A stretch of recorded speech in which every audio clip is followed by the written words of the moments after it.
사실 이 사무엘하 12장은 참 불편한 장이에요. 왜냐하면 다윗이 범죄한 사실도 불편하거니와 다윗의 범죄로 인해서 그의 자식이 죽어나가는 뿐만 아니라 11장을 보시면 하나님께서 다윗에게 장차 있을 그 환난에 대해서 예고하고 계시기 때문에 우리가 이 본문을 사실 회피하고 싶습니다. 왜냐하면 우리는 날마다 죄를 범하는 죄인임을 우리 스스로 잘 알고 있고 죄를 용서받고 싶기는 하나 그 죄에 대한 징벌은 너무나 두렵거든요. 여러분 학창시절에는 우리 모두 다 선생님에게 비 오는 날 먼지 나도록 맞고 자란 세대이기 때문에 이 체벌의 두려움을 알고 있지 않습니까? 이거 한 대라도 덜 맞으려고 막 선생님 맨날 움직이면 뼈 맞는다 이러면서 계속 꼼짝 마라 하고 때리고 이랬던 우리의 추억들이 있는데요. 추억이라고 하기 좀 씁쓸하지만 우리는 어떻게든 조금 형벌을 적게 받고자 하는 마음은 누구나 다 인지상정일 겁니다. 하지만 어쩔 수 없이 다윗은 자식의 죽음을 받아들여야만 했습니다. 이런 과정을 쭉 보면 우리가 참 다윗의 고통도 이해도 되고 아픔이 어땠을까도 생각이 되지만 제일 또 답답한 것 중에 하나는 다윗이 그토록 간절히 기도했는데 왜 하나님은 들어주시지 않을까? 응답에 대한 고민도 함께 찾아옵니다. 다윗은 여기 오늘 본문을 보시면 7일 동안 식음을 전폐하고 금식하며 기도했죠. 여러분 금식기도 한 번쯤은 해보셨을 텐데요. 참 힘이 듭니다. 3일만 굶어도 3일이 뭡니까? 하루만 굶어도 참 괴롭죠. 그런데 7일을 금식하며 기도했습니다. 뿐만 아닙니다. 다윗만 기도한 게 아니라 그 집의 늙은 자들, 17절을 보시면 그 집의 늙은 자들, 장로들을 말하는 것이겠죠. 혹은 그 이스라엘 전체의 행정 수반에 있어서 지도자 그룹들이라고 할 수 있는데 그들도 함께 다윗을 위해서 기도한 것으로 보입니다. 그럼에도 불구하고 결국 하나님의 말씀대로 그 아이가 죽게 되죠. 이 본문을 통해서 우리는 자연스럽게 응답에 대해서 고민하게 됩니다. 많은 사람들의 희망사항은 응답 받는 것, 응답에 대해서 많은 관심을 가집니다. 그래서 응답받는 기술에 대한 많은 잘못된 설교들도 혹은 간증들도 이 한국 땅에 난무하고 있는 것을 봅니다. 여러분들 기도 응답 받으시려면 이렇게 해야 됩니다. 이런 기도가 응답받습니다. 막 이런 거 많이 하잖아요. 그런데요, 이런 이야기들에 대해서 우리가 한 번쯤은 생각을 해봐야 합니다. 왜냐하면 여러분 응답 받으실 수 있습니다. 응답 받는 기도 여러분들 시작하십시오. 이렇게 할 때 그 응답에 대해서 함정이 있다는 거죠. 우리는 대부분 응답받는 기도, 응답을 받았다라고 할 때 우리의 소원이 이루어졌다와 하나님께서 응답하셨다를 혼돈해서 사용합니다. 하나님께서 응답하셨다라는 말은 곧 우리의 소원이 이루어졌다라고 등식이 성립되지 않습니다. 하나님께서 응답하셨다라는 것은 하나님의 뜻이 이루어진 것이지 나의 소원이 이루어진 것이 아님에도 불구하고 우리는 날마다 우리의 소원이 이루어지는 것을 응답이라고 착각하고 오해하고 그렇게 바랍니다. 그래서 우리의 연약함, 우리의 부족함 때문에 결국은 우리는 응답의 경험이 있다 없다를 소원 성취의 유무로 말하고 있죠. 그리고 응답받는 기도에 대해서, 응답받는 삶에 대해서 사람들은 간절히 찾고 수요와 공급이 적절히 맞아떨어지고 있는 겁니다. 하지만 본문 속의 다윗을 보시면 응답을 받았을까요? 안 받았을까요?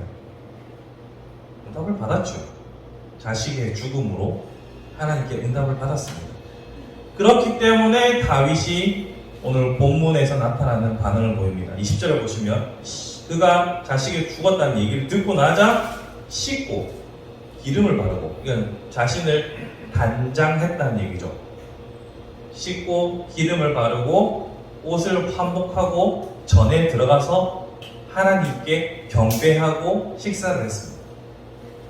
지금 제가 응답과 소원 성취를 여러분 구별하셔야 됩니다라고 말하기 이전에 통상적으로 우리가 응답을 받은 이들이 하는 행동의 양식이 바로 여기서 나타나죠.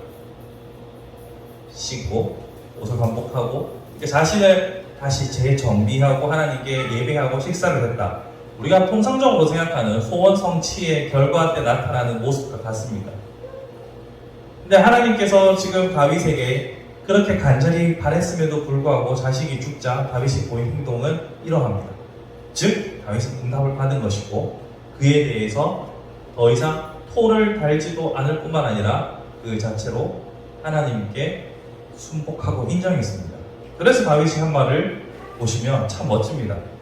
지금은 죽었으니 내가 어찌 금식하랴. 23절입니다. 내가 다시 돌아오게 할 수 있느냐? 나는 그에게로 가려니와 내가 죽은 아이에게 갈 수도 있지만 내가 죽음으로 인해서 죽은 그 아이가 내게로 돌아올 수 없지 않느냐라고 합니다. 다윗은 지금의 이 현실을 겸허하게 받아들입니다. 그러면서 다윗이 기도했던 이유를 22절에 설명하죠. 아이가 살았을 때 내가 금식하고 운 것이 혹시 여호와께서 나를 불쌍히 여기사 살려주실지는 누가 알까 생각함이라. 다윗은 그가 응답받으리라는 확신을 가지고, 다시 말해서 그의 소원이 이루어질 거라는 확신을 가지고서 그렇게 금식한 것이 아닙니다. 그냥 혹시나 하나님께서 살려주시는 거지만 하나님께 매달리고 기도할 때 그의 소원 성취를 위해서 기도하지 않았다는 것을 우리는 알 수 있습니다. 이러한 다윗의 기도의 모습은, 패턴은 성경에서 여러 군데 나타나는데 대표적으로 예수님의 기도와 바울의 기도를 들 수 있습니다. 예수님께서는 밤새 땀방울이 핏방울이 되기까지 기도하시면서도 하나님께 이 잔을 내게 옮겨달라고 우리가 말했던 것처럼 당신의 소원을 말씀하셨습니다. 그에 대한 하나님의 응답은 무엇이었습니까? 하나님께서 예수님을 통해 보여주신 응답은 내 뜻대로 마시고 아버지의 뜻대로 하옵소서. 하나님께서는 예수 그리스도의 소원을 들어주신 것이 아니라 당신의 뜻을 비춰주시고 예수께서는 그 응답을 받아 내 뜻대로 마옵시고 아버지의 원대로 하옵소서라고 말합니다. 바울 또한 하나님 앞에 자신의 육체의 가시를 놓고, 육체의 가시가 뭔지 참 궁금해요. 우리가 죽으면 하나님 앞에 가서 물어볼 여러 가지 질문들이 참 많겠지만 하나 꼭 물어보게 되겠죠. 다윗의 육체의 가시는 뭐였을까요? 이렇게 궁금할 겁니다. 근데 그 다윗의 육체의 가시를 제해달라고 그가 3번에 걸쳐서 하나님께 구했다라고 고린도후서 12장 8절에 말하고 있습니다. 그럼에도 불구하고 하나님께서는 내 은혜가 내게 족하다라는 응답을 주셨어요. 우리가 예상하는 방식으로서 소원을 성취해 주신 것이 아니라 하나님의 뜻을 일러주시고 깨닫게 하시는 것이 바로 하나님의 응답이라는 겁니다. 즉, 응답은 이처럼 나의 뜻이, 나의 소원이 이루어지는 것이 응답이 아니라 하나님의 뜻이, 하나님의 생각이 내 안에 자리 잡게 되는 것, 그것이 바로 응답입니다. 뿐만 아닙니다. 다윗이 그 모든 일을 끝나고 나서 제가 24절, 25절을 읽었잖아요. 그때 밧세바를 들어가서 밧세바를 위로하고 밧세바와 정상적인 관계를 회복하는 것을 보게 되죠. 저번 시간에도 말씀드렸던 것처럼 하나님의 뜻이 자신 안에, 다시 다윗 안에 들어왔을 때 다윗이 정상적인 삶의 모습으로 회복된다고 말씀드렸죠.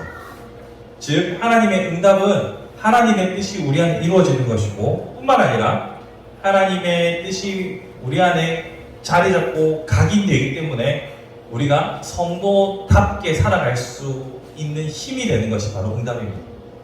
즉 성도다움을 완성하는 것은 나의 깡과 나의 의지가 아니라 우리가 받는 응답을 통해서 하나님의 뜻을 깨닫고 그 뜻대로 살아가는 자가 됨으로 말미암아 우리가 성도다워지는 겁니다. 그러니 응답받는 사람은 다른 말로 하면 하나님의 마음을 아는 것이고 하나님의 내 소원이 아니라 하나님의 소원을 알아서 그 우리가 불렀던 찬양처럼 내 모든 소원 기도의 제목 예수를 닮기 원합니다가 되는 겁니다. 우리의 소원과 하나님의 응답을 정확하게 구별하는 것이 성도다움의 첫걸음이다 라고 오늘 제가 말씀드리고 싶습니다. 말씀을 정리해 보겠습니다. 성도다움은 하나님의 자녀다움, 백성다움을 끝까지 지켜내는 것, 그것이 우리 모두의 숙제고 과제겠죠. 그것이 가능하게 하기 위해서는 늘 우리가 말하지만 우리의 노력과 의지만으로 되는 것이 아니라 그분께서 힘을 주셔야 합니다. 그것을 바로 우리는 응답이라고 합니다. 응답과 여러분의 소원 성취를 정확하게 구분하셔야 합니다. 우리가 이때까지 신앙생활하면서 무분별하게 써왔던 응답과 소원 성취를 정확하게 분리하면서 어떠한 결과를 하나님께서 주신다 하더라도 그 속에 있는 하나님의 뜻과 사랑을 깨달아 알 수 있는 우리가 되길 바랍니다. 그리고 그 응답을 통해서 비로소 하나님의 자녀다움을 우리의 삶으로 실천할 수 있길 바랍니다.